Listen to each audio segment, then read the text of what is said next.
Primary স্কুলে নারী কোটা উঠল, ইউনুসশহীতে নারীর স্বর্গ হারাল। বঙ্গোপসাগরের উত্তরের দেশটি, যেটি একসময় বাংলাদেশ নামে পরিচিত ছিল, সেখানে নারীদের জন্য সবচেয়ে নিরাপদ, আকর্ষণীয় ও মানানসই চাকরিটি কী ছিল?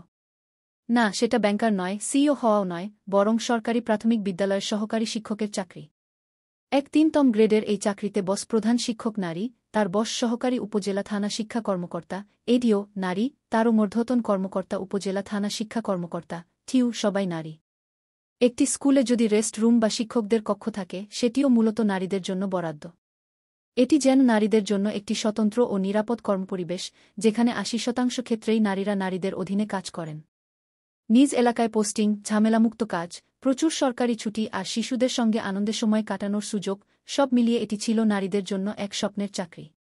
কিন্তু হায়, এই চাকরির দরজা প্রায় বন্ধ করে দিলেন শান্তিতে নোবেলজয়ী অর্থনীতির অধ্যাপক ড মোহাম্মদ ইউনুসের সরকার। সরকারি প্রাথমিক বিদ্যালয়ে সহকারী শিক্ষক নিয়োগে নারীদের জন্য কোটা তুলে দেওয়ার ঘোষণা এল। অবাক করা বিষয় হল, এই সিদ্ধান্তে কেউ তেমন উচ্চবাচ্য করছে না। দেশ ভাসছে ইউনুসের পোষ্য কোটায় সরাসরি সিনিয়র সচিব পদমর্যাদায় বিদায় নিয়োগ পাওয়া স্কাইডাইভার আশিক মাহমুদ বিন হারুনের প্রেজেন্টেশন নিয়ে। বুধ হয়ে আছে প্রধান উপদেষ্টার প্রেস উইং, ইউনুসের পিআর টিম আর সেকেন্ড রিপাবলিকের এজেন্সি তৈরি বিদেশি পুঁজির ফরেন ইনভেস্টমেন্ট গল্পে। বঙ্গোপসাগরের অভিভাবকের শাসনে ফরেন ইনভেস্টের এনএমসিতে বহুজাতিক কোম্পানি বা মাল্টিন্যাশনাল কর্পোরেশন লালডিপির আপ্পীরা জব করবে। তারা কেন উপজেলা পর্যায়ে প্রায় ২০,০০০ টাকার গ্রোস স্যালারিতে গরিবের সুবিধাবঞ্চিত শিশুদের মাতৃস্নেহে পড়াতে যাবে? জুলাইয়ের ষড়যন্ত্রের ফাঁদে পড়ে বুলগাকপুরের নারীরা একবার প্রতারিত হয়েছিল। আবারও প্রতারিত হল ইউনুসশহীর কাছে। প্রাথমিক বিদ্যালয়ে নারী কোটা তুলে দেওয়া মানে তৃণমূলে নারীর কর্মসংস্থান ও ক্ষমতায়নের মেরুদণ্ড ভেঙে দেওয়া। আর এই কাজ করলেন কারা? সেই নারী-পুরুষ উপদেষ্টারাই, যারা বিশ্বমঞ্চে নারীর ক্ষমতায়ন নিয়ে বক্তৃতা দেন, পুরস্কার পান, বাহবা কুড়ান। এই বাংলার প্রতিটি সাধারণ পরিবারের কোনো না কোনো নারী, মা, বোন, কন্যা, পুত্রবধূ কখনো না কখনো এই চাকরির জন্য আবেদন করেছেন। প্রতিটি বাড়িতেই সরকারি প্রাথমিক বিদ্যালয়ে সহকারী শিক্ষক নিয়োগ গাইড পাওয়া যায়।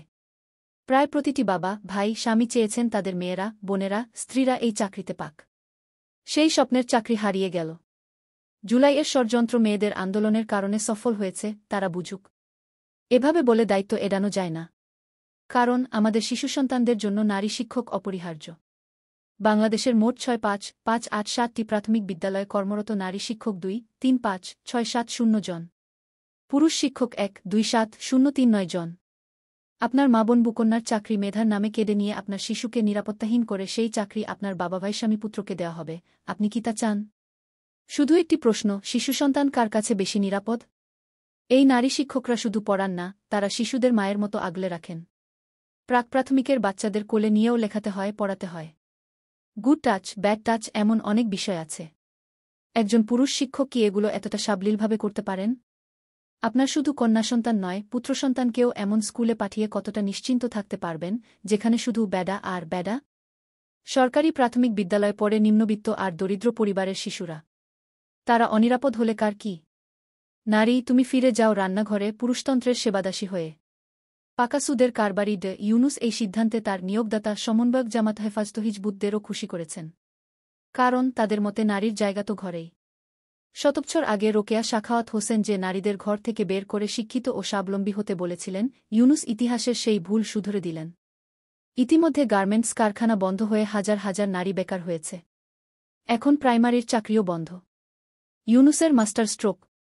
অর্থনীতির অধ্যাপক কাম সুদের কারবারি ইউনুস হিসাব খারাপ বোঝেন না। এই সিদ্ধান্তে তিনি শুধু নিয়োগদাতাদের খুশি করেননি, নিজের ব্যবসাও এগিয়ে নিচ্ছেন। নারী কি করবে? ক্ষুদ্র ঋণ নিয়ে হাঁস মুরগি পালবে। মাইক্রোক্রেডিট ব্যবসা আরও বড় হবে। আর হাঁস মুরগিতে উপার্জনের মুখ দেখা নারীরা কৃতজ্ঞতায় রাস্তায় না নেমে ফেসবুকে লাইক কমেন্ট শেয়ারে ইউনুসশহীকে সাপোর্ট দেবে, ইউনুসকে অমৃত্যু ক্ষমতায় দেখতে চাই। এখন দেখুন আপনারা যা ভালো মনে করেন। আ টিম